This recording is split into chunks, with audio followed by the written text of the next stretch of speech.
Hey all, Ron here from Military Images Magazine with a new episode of Life on the Civil War Research Trail. Today, we're headed to the hamlet of Philippi, nestled in the bucolic hills of Western Virginia, on June 3rd, 1861. On that day, the town awoke to bedlam when, early in the morning, a federal force of about 3,000 in two columns converged on a camp of some 1,000 Confederates in one of the Civil War's earliest engagements. The columns were made up of regiments of loyal Virginians, Ohioans, and Indianans, including the 9th Indiana Infantry, commanded by the officer pictured here, Colonel Robert Milroy. He's a fearless man with a restless eyes and spirit. He's a peacetime lawyer, an ardent unionist, standing over 6 feet tall and straight as a ramrod. Shock of white hair and graying beard added to his imposing presence.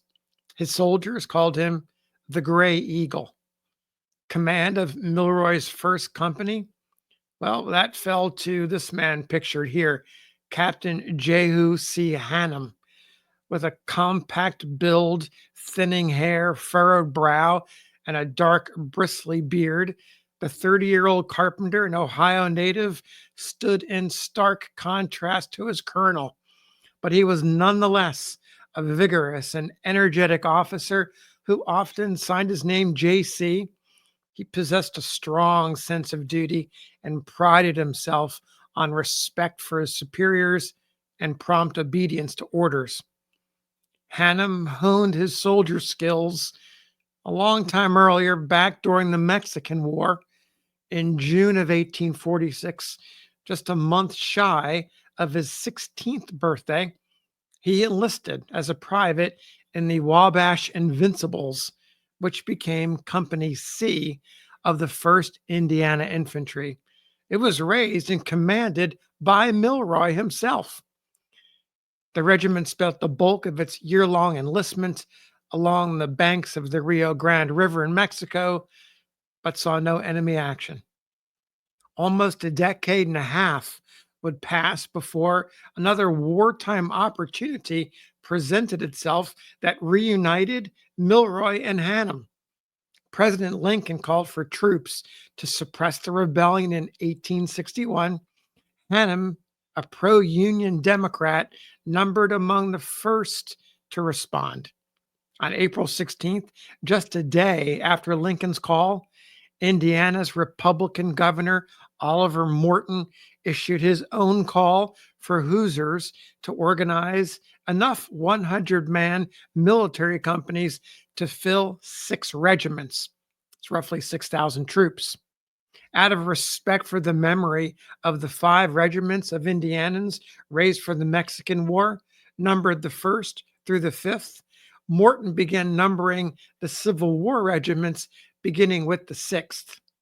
Volunteers poured in from across the state, including Carroll County, where Hannam, his wife, and children resided. The county historian noted, quote, immediately upon the reception of the governor's proclamation, the patriotic citizens of Carroll County, as if by common impulse, rushed to the standard of their country. He added, within 2 days from the time the drum beat to arms on Courthouse Square, more than a full company had volunteered their services, organized a company, and elected officers, end quote. The rank and file they voted Hannam as their captain. He left his family at home in the county seat and departed with his fellow townsmen to Camp Morton in Indianapolis. State officials assigned the company to Colonel Milroy's 9th Infantry, and there's your reunion between the two men. In late May 1861, George B. McClellan, the general in command of the military department of Ohio, destined for future fame with the Army of the Potomac, laid plans to support Unionist elements in Western Virginia, and he ordered an expedition into the region from his headquarters in Cincinnati. On May 29th, The Ninth left Indianapolis for Virginia. The regiment traveled part of the way by train. 4 days later, it and other forces arrived at Philippi. According to a federal cannoneer on the scene, quote, the artillery led the troops into town, took possession of an eminence, and opened the performance with an overture of canister shot, which set the rebels almost wild with fright. They huddled together like a flock of frightened sheep, and after giving us a couple of rounds of grape from their big guns, left us the field. The infantry took possession of the different roads leading into town, which sent them to the woods. End quote. The Ninth, with Milroy in command and Hannam in charge of Company A, swept into Philippi and the vicinity with the other Union foot soldiers. The attack lasted about a half an hour, give or take. A few casualties were reported, but the Ninth emerged unscathed. It maintained order and discipline throughout the event, an indicator that the regiment was well trained and officered.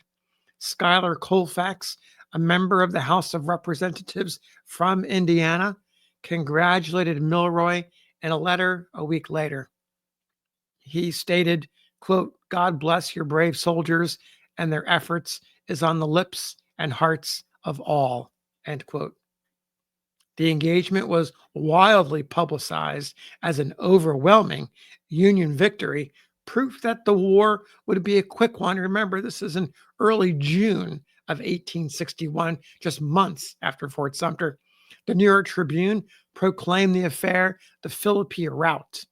Others mocked the fleeing Confederates when they styled it the Philippi races. Southern newspaper reports, on the other hand, downplayed the retreat. As you might imagine, testimony at a Confederate military court of inquiry suggested an orderly withdrawal, but admitted, quote, a certain degree of confusion in some quarters, end quote, of the command. The truth likely lay somewhere between the Union and Confederate accounts. Considered in context, its larger context, to the momentous battles to come, it's fair to state that the affair at Philippi barely rose to the level of a skirmish, but relatively minor events took on epic proportions and what most believed would be a brief war.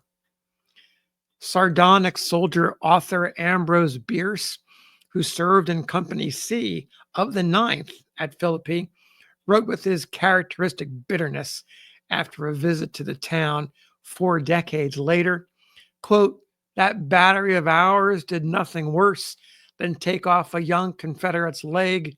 He was living near there a year ago, a prosperous and respectable gentleman, but still minus the leg. No new one had grown on, end quote. The action at Philippi bolstered the reputations of the Union men who participated. Milroy went on to become a major general and a division commander.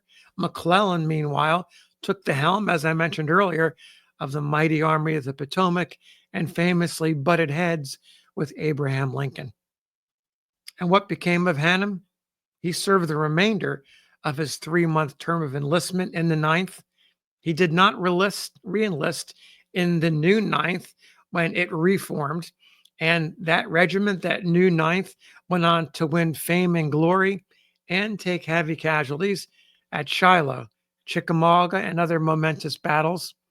Instead, Hannum went on to become a major in the 2nd Indiana Cavalry, and he's pictured here wearing the uniform that befits that rank. However, he spent much of the rest of his service battling health problems, not Confederates. He suffered chronic kidney problems that sapped his energy and propelled him to leave, to not do his best during the war, the rest of the war, not always be ready for duty. His condition forced him to resign after only a 9-month stint. That was in 1861 to 1862. However, his constitution improved and he returned to the Army in 1864, his 3rd enlistment, this time with the 11th Indiana Cavalry. But a fall from his horse aggravated the kidney ailment, and he resigned again with a disability discharge in 1865. Hannam returned to his home in Carroll County and became a contractor, overseeing numerous improvements to public works, melted back into society. He also served the community at various points as mayor, sheriff, postmaster, and the fire chief, just about every major position in town. The kidney issues that interrupted his war service continued to plague him in peacetime, but it was heart trouble that caused his death in 1905 at age 74. Hannam's military career reflected the dedication and sacrifice of the thousands of men who answered the call to arms.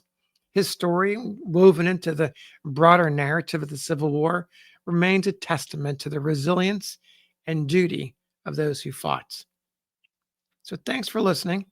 We'll see you on the next episode of Life on the Civil War Research Trail.